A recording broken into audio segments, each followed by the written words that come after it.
I'm willing to say he's the basement coach of the year. Two games, they're gonna get something rolling.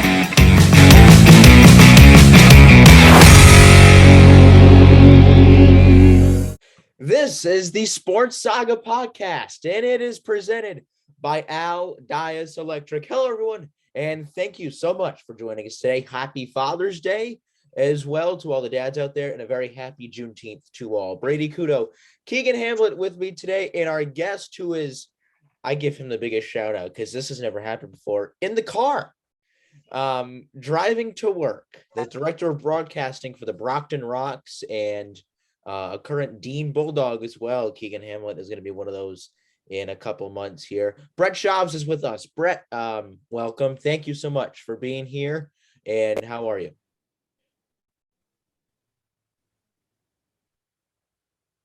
What's going on, guys? Yeah, I'm doing good. I appreciate the shout out. I'm actually driving, to the Rocks ballpark right now for a Father's Day game day special right now, but more than happy to jump on and talk some baseball, and let's jump right into it. Let's jump right into it. So, of course, the Brockton Rocks, if you didn't know, are a team, a collegiate summer team. So essentially what happens is that collegiate baseball players essentially sign up to be in these leagues, and then they get placed, with teams and host families as well. And we have one in Brockton, and Brett is their announcer. So these leagues, I've been to a couple Rocks games myself over the years, and these leagues I feel like have evolved a lot over the last, I'd say 10 to 15 years. So what would you say, Brett, is the biggest advantage of a young player playing in one of these summer leagues? Well, I think the biggest thing that comes from a lot of this, development and the ability to have these summer leagues is these kids get the exposure and experience from high class coaching that's been in the MLB, that's seen the collegiate level at Division I and higher levels. These kids are exposed to coaching that they've never been experienced to before. So when you bring 35, 40 kids together on a team for 62 games in a season, they're going to get exposed to all that development, all that growth, and it's going to put them in a position that a lot of their teammates back at college don't have. So when you have that ability to be with a coaching staff and that team for as long as they do, it makes them grow, and it's something special. So, Brett, when you first started this, was this like part of an internship within your first year at Dean College? Was this something that you wanted to do, specifically baseball, or did it just happen along the way? Yeah, so my original process through this was I was coming off an internship with the Newport Gulls. They're also a summer team in the NECVL in Newport, Rhode Island. And I was looking for something different, sort of just looking for my own lead job. And my partner of mine, his name's Austin Nakuda. He currently works in the Cape League. But before that, he worked for the Rocks. And so when he left Brockton, he messaged me. He's like, hey, this job in Brockton's now vacant. I'm leaving to go to the Cape League for the summer. If you want this position, I'll give my boss the word and it's yours. So, obviously me being excited through the seat of my pants, applied. And I spoke with the general manager, Tom Tracy, a week later, and I had the job.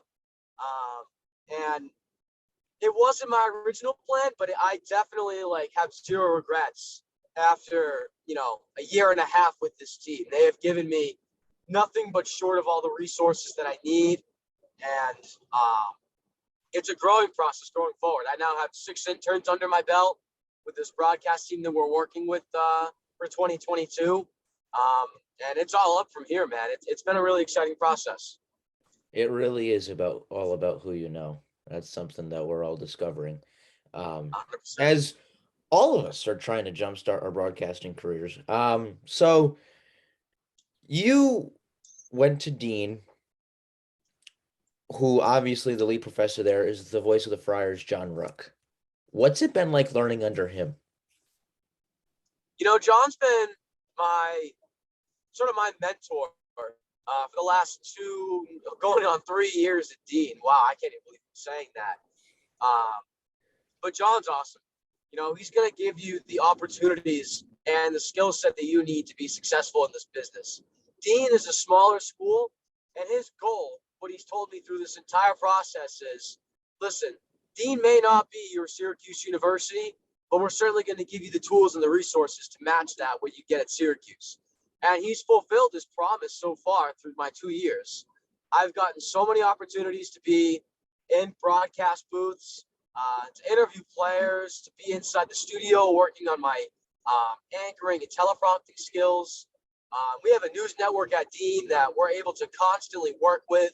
And it's just been such an amazing experience getting to work under him. You know, he's a seasoned veteran in this business, over 40 years of experience with the Patriots, with the Friars, with ESPN, working with all these different leagues and organizations. And he's got a lot under his belt. So just being able to seek some advice and wisdom from him it's really cool. Now, John's always told us incoming freshmen that we're going to be on the air doing something TV sports related within a month. When you go to Syracuse, I've heard stuff from Syracuse. Sometimes it waits till your junior year to get started. So do you want to talk about like the advantage it puts students at Dean over some other colleges, just getting that early access to start broadcasting? Yeah, I mean, you hit it right on the nail, Keegan. I think the biggest component that sets Dean apart from other schools is the ability to get on the air within your first month or so at Dean, right? You have a lot of opportunities to call Division III athletics at Dean. As to where Syracuse, you go up there and manage in sports journalism, you're not going to get a lick of a microphone until your junior year of college. I don't know about you, but that sounds pretty lame, doing academics for the first 2 years and then just starting to get near a major your junior year. And I say there's I've talked to several people who went to Syracuse, Chris Lewis, Andrew Catalan, Mike Cousins, and they've all basically told us the same thing. You know, it's a dogfight. It really is to get that airtime up there. And, you know, obviously a smaller school like Dean, not that much of a fight. So I think that's something really, really cool that John does over there. But I want to dive into, we touched upon this earlier before we started recording. We're not going to talk about the Red Sox last night. Let's focus on the good. Okay. That is that amazing tribute that they gave to Albert Pujols, the number 5 from the Green Monster. Poppy was in attendance, which actually leads me to my next question. We'll hold on the Red Sox. You get to go to work every day and watch D'Angelo Ortiz, Manny Ramirez Jr., and Jaden Sheffield play baseball. 2-part question. 1, what is that like? 2, have you met any of their fathers? You know, it's a good question. Don't forget Pedro Martinez Jr. and Keith Folk, former Red Sox closer. That's so right. Five former MLB players have sons playing with us right now. But it's pretty cool. I'm not gonna lie to you. First day I walked in, we were all having a get to know you barbecue just to meet the staff and the team. And D'Angelo Ortiz just walked in. Nothing like his father. He came in cool, calm, collected, had a bit of a chuckle personality to himself. But these guys are here to make a name for themselves, right? Their whole life, they came in with the last name Ortiz, Sheffield, Ramirez, Martinez, Folk. Like, their entire lives, they've been having that same last name as their dad, who was legendary in MLB. So they're just looking to prove and make a name for themselves in this game. And so far, a lot of them have. They're really talented ball players, and they're continuing to grow in this game. And just to answer your other question, yes, I have met some of their fathers. I actually interviewed Keith on the Rocks broadcast just the other day. He is a super down-to-earth guy. It was funny, we were talking, and he was actually doing grounds crew before the game. He had his Red Sox polo and khaki shorts on, raking the field. And I was kind of giving him some stuff about it, like just talking about the grounds crew, this and that, and he had a laugh. But today, Keith Folk and Manny Ramirez Sr. will be throwing out the first pitch for a Father's Day special. So there's a chance I get to meet Manny as well today. But that's been a really cool part. of this job. Now, do you think just with the 5 kids on the team, do you think that helps build a little team chemistry together, given that all 5 of these fathers were in the major leagues and now they're all playing college ball together? Yeah, and I think the biggest thing that these kids benefit from for this advantage is just the amount of experience and coaching that these fathers are bringing. There will be days where they come into the ballpark expecting to watch Manny Jr. or Cade Folk play, but they're out here, grabbing a fungo and hitting ground balls. They're giving advice to the batters during BP. They're not just here to watch their son; they're here to mentor this entire team, and they bring a wealth of experience and knowledge to the ballpark every day. And so a lot of these kids are reaping the benefits from it, and it's meshing this chemistry together, and you can slowly see it from a game to game process. It's really cool that they are there to, support everyone. It's not just like my kid is no, that my kid's the show. Like, no, that shouldn't be like that. And that's really cool that they're all not like, here's my kid. No, they're all like generally helping everyone. And again, that's only going to help chemistry down the road, in August, September. So that's really cool, I think, on their part, which will lead me now into the whole Albert Pujols segment.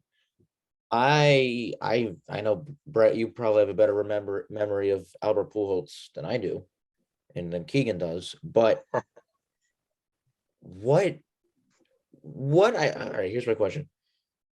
What's it been like seeing him through his prime and now in the later stage of his career into his retirement? Pujols, he's always been one of those guys that did he make it as successful as far as championships wise as some other Hall of Famers? Not necessarily, no. But the accolades that he's accumulated over the regular season and just with the Cardinals and the Angels is extraordinary. I mean, I remember watching as a kid Albert Pujols and David Freese on the Cardinals and them winning that World Series. I mean, there's nothing better than that. He's one of the best hitters this ball game's ever seen. You talk about him, Ortiz. It's a shame that he's not in the Hall of Fame, but Barry Bonds. I mean, just some extraordinary hitters that have come in and out of this game. And Pujols resembles one of them. So it's been a pleasure to watch him throughout his entire career. And I was very happy to see the Sox give him a token to take with him as he goes into retirement. Yeah, no, we haven't seen that with all the teams, though, because there was a quote, I believe it was from Manny Machado. He was saying that not all of the teams have been doing like the ceremonies, but for me personally, I think he does, because you just mentioned he's one of probably a top 3 player in our generation. He could even make a case for number 1. So, and just for him being his last year, even the Cardinals just giving him another opportunity to come back in his final year, I think that says something about what he brought to the team and what he could still potentially bring to the team. Yeah, and I think that definitely says something about his character, Pujols has never been somebody to go out and brag about who he is or what his accolades are. He's just in there to go inside the ballpark, practice, and play a game. He's not in there to show off or impress anybody. He's just there to play baseball and now to coach up this younger generation. And so when you look at him today, he may not be 23-year-old Albert Pujols who hit a home run every game. He's just there to, like I mentioned, be that face for this new set of players to look up to as they watch a future Hall of Famer finish his career. And most importantly, especially at this point in his year, in his career, right, he's having fun. And he gets to sit back and he gets to watch this young Cardinals team, Tyler O'Neill, Harrison Bader, Dylan Carlson, Tommy Edman, Paul Goldschmidt, Nolan Arenado. This, I mean, no doubt in my mind, I think, do they win the NL Central? They easily, I think, could be in the National League Championship Series. I don't think they're better than the Dodgers. I don't think they're better than the Braves. I think one of those 2 teams will be in the World Series. But it's a group that Miles McCullough a couple days ago was, what was he, an out away from a no-hitter? The pitching staff is good. The bullpen is good. That's a Cardinals team. They got the veterans, Pujols, Arenado, Yadi Molina. And then they got Goldschmidt, that young, what is it? Goldschmidt too. Goldschmidt. And then they got the young, exciting guys, Tommy Edman, Tyler O'Neill, Harrison Bader. It's going to be a fun MLB summer here. And that's going to do it for this episode of the Sports Saga podcast. If you like what you saw, consider liking, sharing, subscribing, and following us. Use all that. Do that in that link tree description below. We're on TikTok now, and God, we are relevant. So please follow us on TikTok. And give Brett a follow across social media as well. He's doing great stuff over in Brockton here. So with that in mind, for Keegan Hamlet and Brett Chaves, who, again, the best interview I think we've had. He's in the car on his way to work. Brady Kudo signing off, and we will see you next time.